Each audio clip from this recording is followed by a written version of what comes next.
Learn the most advanced recruiting techniques. Land the most desirable talent. Launch your company towards massive success. This is the Higher Power Radio Show with Rick Girard. Bad job descriptions breed bad hires, and a lot of other issues too. So success in building an outstanding organization and mitigating legal risk starts with the quality of your job description. I'm Rick Girard, and welcome to the Higher Power Radio Show. Our mission is to discuss and deconstruct insights from top-performing entrepreneurs and industry experts. Every week, we uncover tested tactical solutions to solve your company's toughest hiring challenges. Today, we have a special guest, Robert Yonowitz, the partner and labor attorney of Fisher Phillips. He's actually a partner in the Irvine office of the national law firm, one of the oldest and largest firms in the country practicing exclusively in labor and employment law, representing management. Prior to practicing law, he also worked for the United States Senate Judiciary Committee, Subcommittee on Courts.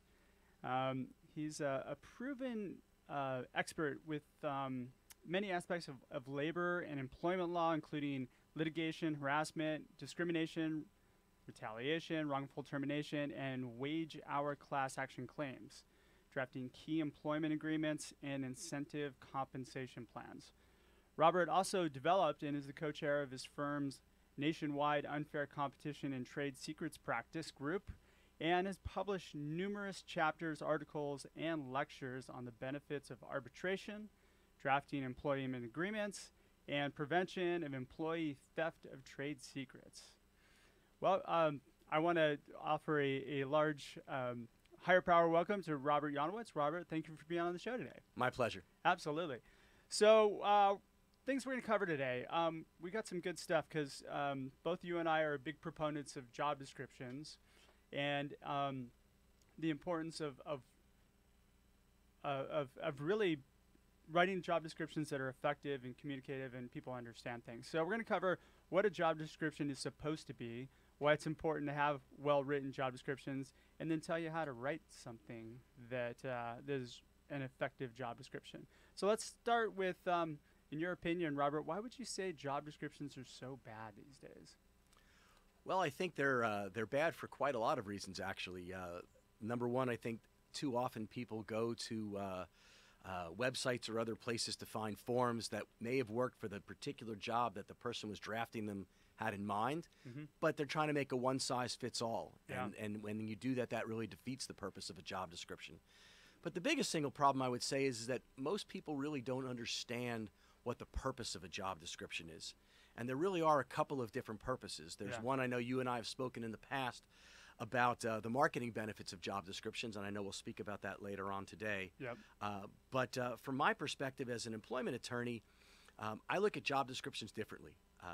I see that job descriptions really have some key components in terms of their utilization that people don't recognize. Specifically, job descriptions, from my perspective, aren't just about getting the right person for the job. There is a defensive driving element to job descriptions that most people overlook.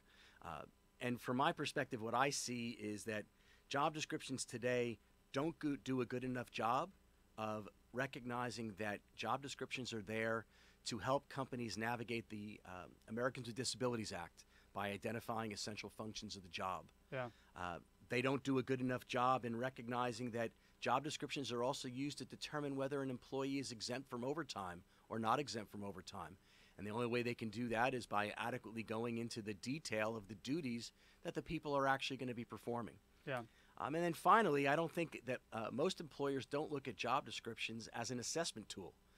They think that it's basically created at the beginning to get somebody in the job, but they don't realize what it really is supposed to be is a benchmarking tool for what the expectations of performance are once somebody actually gets the job. Yeah. And you know, and I find that too. Interesting, I met with a company a couple months ago where we were talking about their job descriptions. And I said, who wrote your job descriptions? Let's talk a little bit about kind of from a marketing perspective, why this would attract somebody, right? And what was interesting was they said, well, we just pulled some job descriptions from our competitors. We changed the wording and just plugged them back up there. And I would tell you that is more often than not the case. I know. Because Yeah. people kind of think they are a bit of a throwaway within the hiring environment, and not recognizing the power that a good job description has, not only to attract talent, but also in terms of utilizing it as a tool in the employment relationship for the reasons I mentioned before. Yeah, absolutely. And I want to dig into that, because that's pretty important that we should knock home to people, is that it is a tool, and it's something you should, if you go into college and you take a class, you get a syllabus before you start, right? Of course. So isn't this in essence a syllabus that you give that person to tell them how to succeed? Absolutely. In role? fact, Yeah. I would tell you that, where most employers fail in this regard is, I don't think you should ever even begin the interview of an applicant until they have seen the full-blown job description. Yeah. And so often you don't see a job description until you're onboarding the person. To me, how would the person know what the job they're applying for unless they actually get to see the details of what it is? Yeah. And how do you know whether this person's a right fit for the job unless in the interview process you've been able to vet them about some of the things that are required in terms of the essential functions of the position, to see whether this is a kind of person that's got the skill sets and mastery to fill the job that you need them for. And one of the things I find is that most companies don't know what the job is. Yes. That's the core problem. They just say, we have some work we need done, right? So let's just write a job description and see if we can find somebody to do it. Well, it's funny. The average American spends tens and tens of hours figuring out what car they want to buy, and they're looking at the details of, well, what kind of interior, what color is it, electric, gas, all the different variables that goes into making a car purchase. Yeah. Which at the end of the day cannot create millions of dollars of potential liability if you buy the wrong car. Yeah. On the other hand, when you take a look at the fact that the average job, if you hire the wrong person, can result in employment litigation that could result in hundreds of thousands, if not millions of dollars of liability, most employers don't really think about identifying what their needs are before they start the interview process. And a good job description really is designed to help the employer understand, what am I hiring for? Yeah. What are those tasks that I need to have performed? Yeah. And what is the output that I need from this position in order to achieve the objectives that I have for my business? Yeah. And then what kind of person is going to actually fit into this role effectively and be able to communicate that on a piece of paper? Absolutely. Yeah. Okay, so Robert Yonowitz, we're from Fisher Phillips, and there's my tongue tie this morning. So how do we use these job descriptions in the workplace? Well, I think that as I alluded to earlier, I think there are several places in the employee timeline or applicant and employee timeline that I believe that job descriptions are very valuable. Sure. Obviously, at the application stage, it's important that you're identifying the essential functions of the job, including the physical requirements of the job, Yep. because one of the things you have to identify in the application process is whether the applicant can perform the essential functions of the job with or without an accommodation. Gotcha. It's very hard for an employer after the fact to say, well, you know what, we had a 50-pound lifting requirement that was essential, and now you're telling me after I've already hired you, you can only lift 20 pounds? Yeah. You're gone? Yeah. Well, what's going to happen is they're going to get sued under the ADA for disability discrimination, Yep. and they're not going to be believed that it was an essential function of the job if it wasn't in the job description. On the other hand, if the job description says one of the requirements is you have to be able to lift 50 pounds on a repetitive basis, you're going to have a lot of credibility as an employer that that's one of the key components of an essential function of the job. Absolutely. Okay. So we have lawsuit prevention. You've got ADA accommodation. What about using it as a tool for performance review and disciplinary action? So once we've hired the person, I think that the other components or other points in the timeline that you can really be utilizing a job description, first as a benchmarking tool on annual evaluation. Yeah. A good job description should be identifying by quantity and quality what the output is they're looking for in the position. Yeah. The person's either going to meet those objectives or they're not, and comes time for annual review, that's a way for you to go ahead and use it as a measuring tool. Absolutely. Similarly, when it gets worse than even being able to wait to annual evaluation, the job description provides credibility in the performance discipline process. By going ahead and accurately describing in the job description the components of performance and the duties that need to be performed, when the employee is not doing the job that's expected of them, one of the most common refrains that you'll hear from an employee is, well, you never told me that was part of my job. Yeah. I didn't know that was my responsibility. Got it. To which we want the credibility as the employer to be able to say, well, hang on a second. Is that your signature at the bottom of this job description?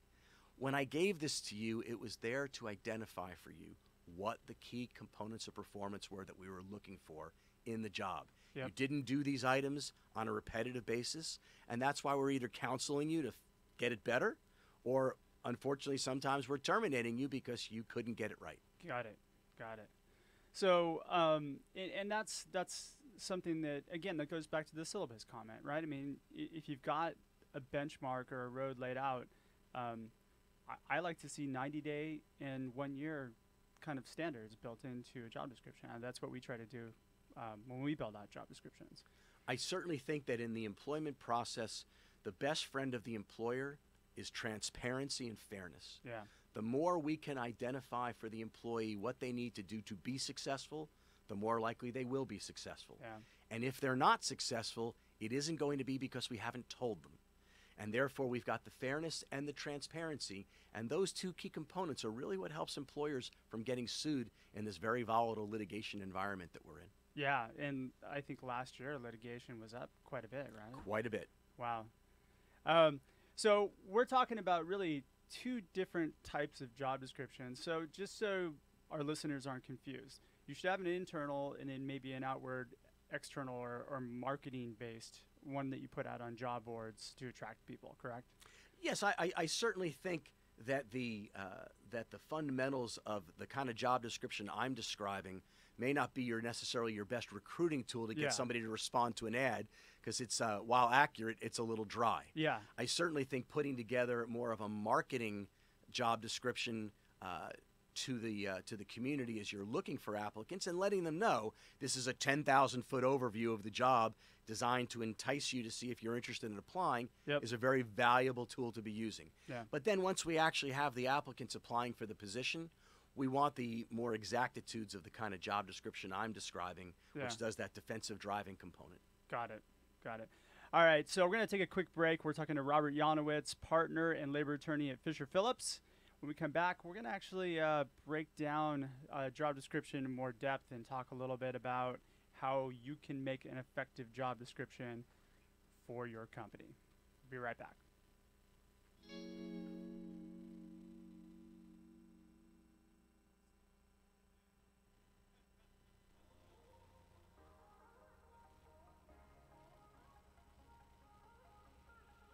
You're listening to Higher Power with Rick Girard, giving you access to recruiting techniques that will help you hire key talent to build your company towards real success. Rick is a recruiting executive and entrepreneur who's been successfully recruiting in the aggressive Silicon Valley technology landscape for the past 2 decades. After a very successful stint at Apogee, he founded Stride Search in 2012. Based on a lean efficiency model, Stride has uniquely positioned itself as a leader in retained search for the most critical talent hires within a small organization. Whether you're a startup executive or recruiting professional, by listening to Higher Power with Rick Girard, you will walk away with skills to help you attract and hire great talent. Now back to Higher Power with Rick Girard. And welcome back to the Higher Power Radio Show. I'm your host, Rick Girard, and today our guest is Robert Yonowitz, partner and labor attorney at Fisher Phillips. So we just discussed some key things about key components about what a job description is and what needs to be in a comprehensive job description in order for you to make things happen. So now we're going to talk about distinguishing between, Robert, you mentioned defensive driving job description, which is kind of where we want to get into and talk about really how we take that job description and what elements need to be in it to be effective. Sure. So let me kind of break it down. Thanks for carrying me on that one. Let me break it down in a couple of categories. Sure. So first, I think a good job description, because of those ADA issues that we talked about, should be identifying the essential functions of the job, as well as the essential physical requirements of the job. Okay. When we're talking about the essential functions of the job, I'm not necessarily talking just about how they spend their time, but a good description of the duties themselves so we understand the physicality of them, so that if we later have an employee that has a disability, we can determine whether we have to accommodate them or not, because we only have to accommodate somebody if they can perform the essential functions of the job with or without an accommodation. Got it.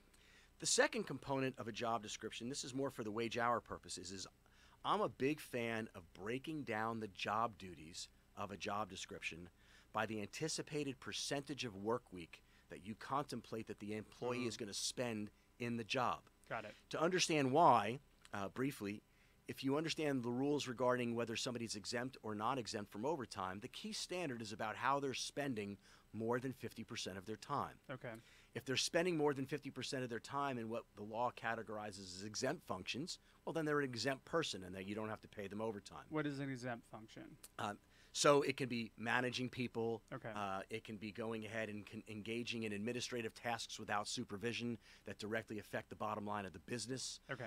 So, these are more leadership type functions, but not necessarily supervisory, where they're exercising independent judgment and discretion in the job that they're doing. And so what I'm suggesting is that you need to go ahead and identify each of the duties that they're doing and allocate a percentage of work week time to each of them, so that in identifying whether you've hit the better than 50% mark, it becomes a counting exercise. You're looking at all the duties, you're seeing which ones add up to more than 50%, and then you're identifying whether those functions or duties themselves qualify as exempt functions or not exempt functions. And one last thing I want to mention about that. Don't try that at home. This is a really important time when you need to speak to your attorney. Don't try that at home. When you need to speak to your attorney or your HR consultant, because the rules regarding exemptions are complicated and they become the basis of a lot of litigation, including wage hour class action. So it's important, though, to go ahead and break down those things by percentage so you can figure out exemption, but work with your professional. So these are more important probably for hourly and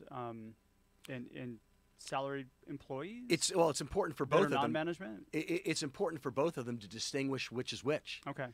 So I think whether it's the chief financial officer or the chief bottle washer, Yeah. every one of them should have their job functions broken down by anticipated percentage of time. And again, not only just for exemption purposes, but also because you want to make sure they're spending their time the way that you expect them to spend their time. Yeah, if they know. And one of the things that it does is it forces you as the employer, before you start the interview process, to really analyze how you want this person spending their time. And I will digress for a second to just say that people often ask, well, how the heck do you get started on that? Yeah. Well, to me, the best way to do this is you find the person in your organization who's already performing the job, who's doing it really well, and you talk to them, or more importantly, you talk to their supervisor, and you ask them, tell me how Johnny's spending his time. Johnny's a good employee. He's really doing what we want in that job. Mr. Supervisor, can you tell me how is Johnny spending his day? Yeah. And from there, you get to reverse engineer what those duties are and how much time they should be spending on them on a weekly basis. So what if it's a new position or you're an entrepreneur starting up a new company? So when it's a new position or you're an entrepreneur, certainly you can look to trade associations or others in the industry to get some benchmarks. But I think at the end of the day, it's important to remember that the law pays great deference to what an employer's expectations are. So you as the employer, you can design the expectations as to how you think they should be, recognizing that job descriptions are not the 10 Commandments, they're not written in stone. And if you guess wrong, you can always, since these are at-will employees, you can modify your job descriptions as you go along and as you see the needs of the business progress. So what's important is that you at least put the time in to think about it, write it down, get it on paper, and make sure that the other person knows what your expectations are. I think so. Remember, a wrong hiring decision doesn't just create future turnover. Yeah. A wrong hiring decision creates potential lawsuits. It creates dissension and a breakdown of morale in the organization. So true. And so we want to do great hiring practices to make sure that we're bringing in the kind of candidates that are going to fit within our environment. And it starts with clear expectations set forth in that job description that identifies for them what they need to do, what's going to be expected, and how we define success.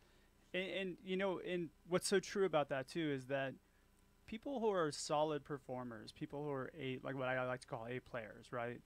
They tend to be impressed by the fact that you did that legwork up front and actually put the thought in to make sure that they know what your expectations are. What 100%. And so your chances of getting that person are so much greater because of the fact that you took that time to do that.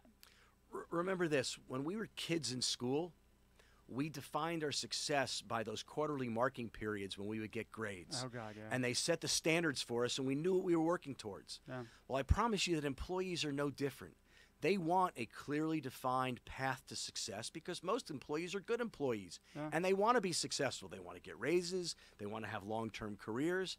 And so the more that we can do to show them that we've thought out what it takes to be successful so that they won't be surprised, the more they're going to think that you've got great management, the more they're going to think that you've got great vision in terms of where your business is going.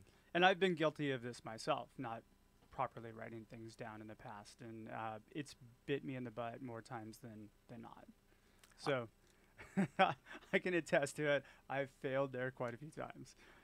So, okay, so the defensive job description, so we have those. Any other components that need to be put in there? Yes, the last one, again, is because we're going to use this as a performance evaluation and potential disciplinary tool for poor performance. Sure.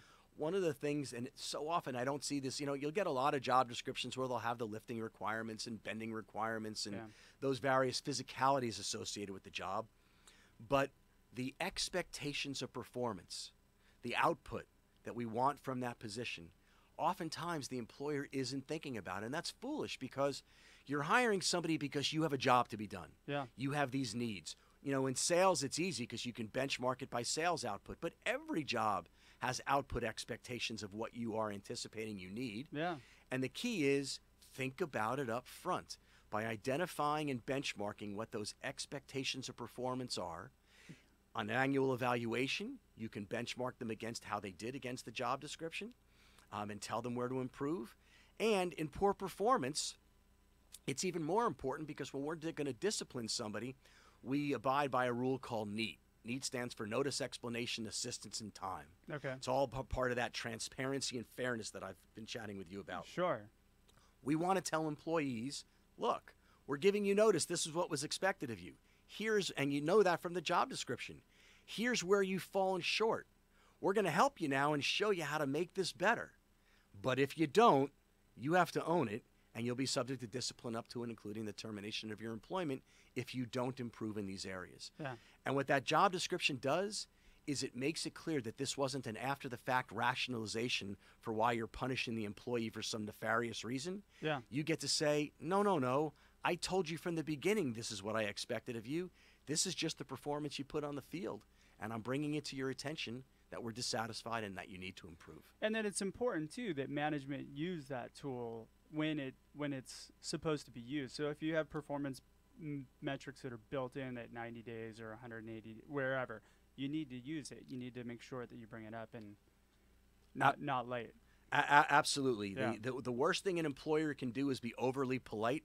It's more important to be exact. Yeah. When you don't tell all the legitimate, non-discriminatory, non-retaliatory business reasons for why you're making a decision about an employee, you're going to have a higher likelihood of getting sued for discrimination or harassment or one of the many other things. Yeah. Conversely, when you are communicative, it's like I always like to say, a good termination is one that comes as no surprise to anybody. Yeah.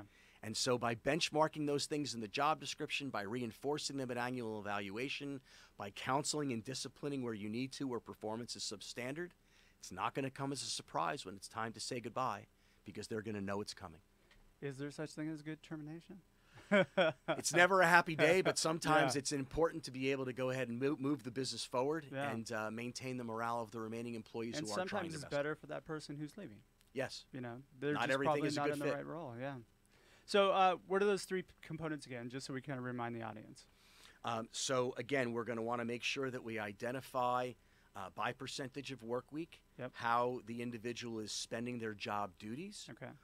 We're going to want to go ahead and make sure that we are benchmarking performance indicators of what that expectation of performance is.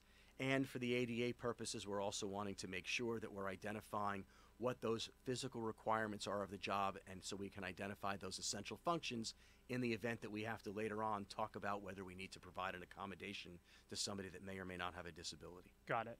Now, you find a candidate, you say you recommend that you share this job description with them prior to them coming in for the interview, correct? Yes. So when they join, you have them sign off on the bottom of it, hey, I agree to terms and conditions of this? 100%. It's on their first day of onboarding, Yep. right along with the statements that will say, but as an at-will employee, we reserve the right to, of course, change these things from time to time on a go-forward basis. So it's not a living in stone document. It's a evolving document that may change depending on the needs of the business. Yeah. Okay. That's some really, really good stuff, and I hope that our audience listens to it and actually takes it to heart and starts developing effective job descriptions. Now, what we see on the internet most of the time is what I call marketing job descriptions, right? And one of the things that I see on those is you have a wish list of requirements. I have a question for you because this is something that I think is silly. You'll have 5 years of this, 4 years of that, requirements for the job, right? Is that something that could be used against you if you are sued? Because let's say, for example, maybe a discrimination case where they say, well, look I check off all the requirements, but they didn't hire me for whatever reason. Is that a potential liability for you as a company if you have that kind of requirement section in posted on a job description? No, and I mean, just to back up, first of all, when I think of those marketing job descriptions, I think of them more as job postings. Okay. Than I do as job descriptions. Got it. But nonetheless, I think as long as those wish list requirements are genuine ones and they are reasonably job related to the actual position, I think they're fine. Okay. Where you get a disconnect, whether it's in the posting or in that defensive driving job description that we talked about a moment ago, I think the biggest mistake that employers make in this regard is when the posting or the job description does not actually mirror the job itself, where there's a disconnect between what you're saying the job is and what they're actually doing. The most common kind of disconnect is you're telling the employee that they're going to be spending 30% of their time doing a function that maybe they perform once or twice a year. Got it. So it's really important when you're developing these descriptions or your wish list, go back to the well. Ask those supervisors whose position you're going to be interviewing a subordinate for as a subordinate position, how are they actually spending their time? What are those actual needs? And make sure that the posting and the job description reflect reality. Got it. And that those requirements that you're asking for in the posting are related to the job that's at hand. Got it. Okay. So they should mirror each other. Yes. I mean, that's pretty important. Okay.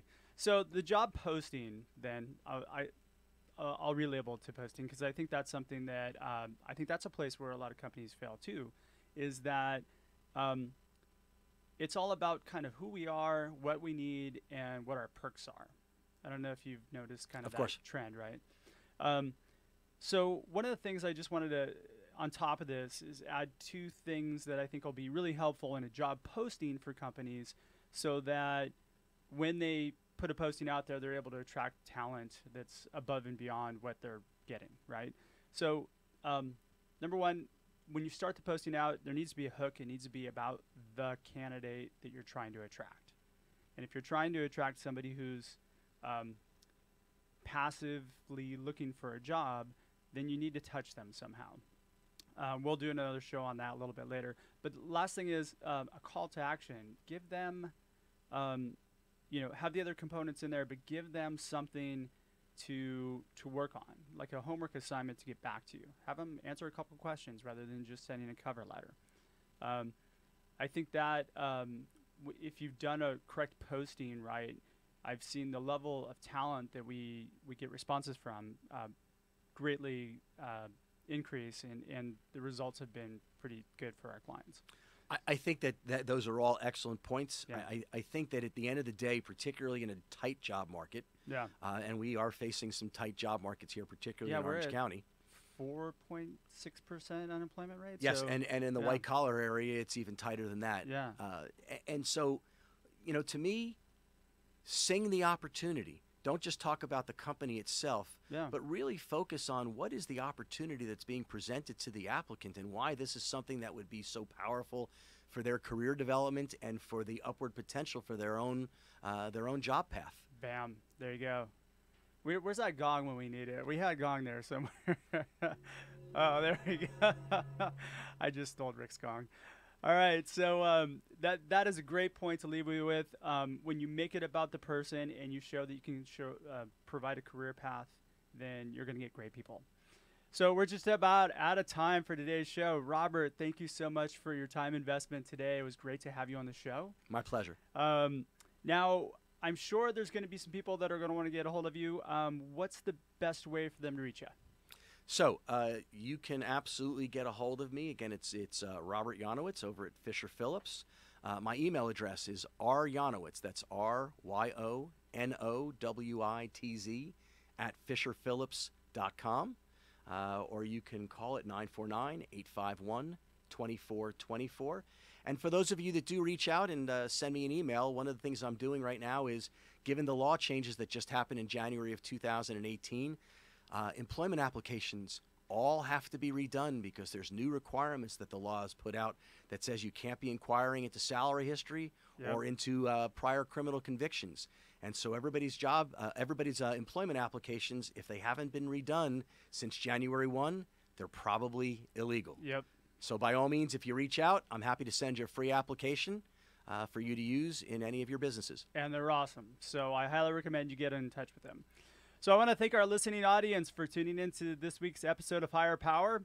Quick thanks to our team. We have our engineer, Paul Roberts, our producers, Andrea Ballin, Shanti Ryle, and our executive producer, Kim Iverson.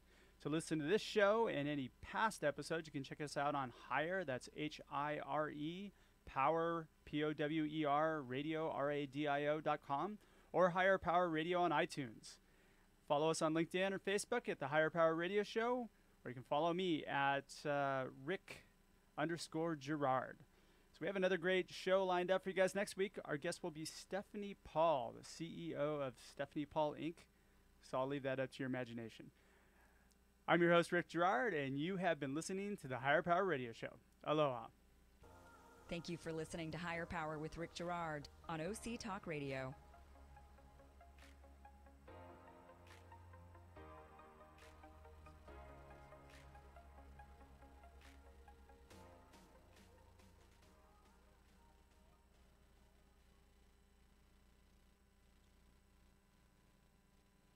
Imagine what it would feel like to lose everything. Your job, your home, your family, your dignity. This has happened to thousands of the men, women, veterans, and young adults we serve